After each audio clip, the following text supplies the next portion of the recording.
Well, my name is Dickie Chauvin. I grew up along the river in Edgewater, St. John Parish, on the west side of the river. Sugarcane plantation, my grandpa and those guys, old people, poor, plantation style living. And on the weekends, I'd go help one of my buddies, we'd ball crawfish. And we'd ball for these little restaurants and places and stuff. And everybody had a different recipe. And it was always like trial and error. You know, basically we were doing it for beer money, you know, just whatever. Put a little few dollars in your pocket. And so over the years, you know, I used to say, well, they wanted the crawfish to come out really good and be consistent. So I figured out along the way, the easiest way to do that is to always make sure that your water and your seasoning ratio, if you know that, you know exactly how they're going to come out. So over the years, you know, I started making these little custom spice kits, I called them, by hand. I used to go to the store and buy all my ingredients, and I just mix and mix, and I had a little kit that I developed that was really, really good, and everybody seemed to like it. And then I developed this little technique called 8 and 8 crawfish. You know, we have a technique for shrimp and crab and all, and it's all by numbers, and it's really simple. I was making these kits, and when my wife and I were building this house, we were living in another house, and I had a next door neighbor.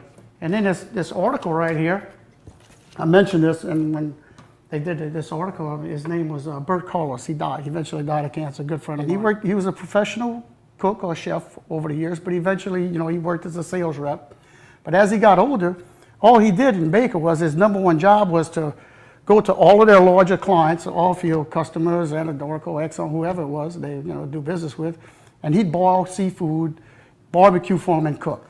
I was out there one day, I told my son, well, let's boil some crawfish. Man, Bert's killing me. I'm smelling these crawfish, you know. So I mixed a little kit up, and so at the end of the day, I always got extra, so there was a little brick wall between the houses, kind of older houses. So I said, hey, Bert, you want some crawfish? He said, oh, yeah, man. He said, man, I know my crawfish are good. He said, I'm being honest with you. He said, these are the best crawfish I've ate in my life. He said, can you make me some kits? So he told me, he said, man, why don't you start a company? I said, man, Bert, I don't know the first thing about a company. You know, I said, I'm just a cook. He said, well, man, you need to do something. So I found this company called Deep South Blenders in New Orleans. So we kept on for the most part of a year, and they finally got it. So I came up with the idea I wanted to make a custom spice kit because that's what I was making. I'd have a seasoned recipe that made something taste really, really good. So I got the idea. All my life, I would, you know, you see the crawfish come out of the spillway. The predominant color of the sacks were purple. And there's a reason for that. You know, it's marketing. You know, all those years, those Cajun people learned that those red crawfish look really good in a purple sack. So, okay, so we wanted a purple sack. Well, I found a company in Georgia that was able to produce this sack for me. And then so I made really, really good instructions.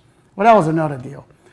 The guy at the store, at the factory, Sean Brown, said, Dickie, unless you can make instructions that somebody that never boiled crawfish before can read and follow, that's not going to work. So my stepdaughter, Mickey Lynn, she doesn't boil water.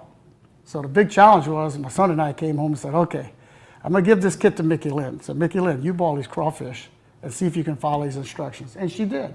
And it came out just as if my son and I had been boiling the crawfish all along.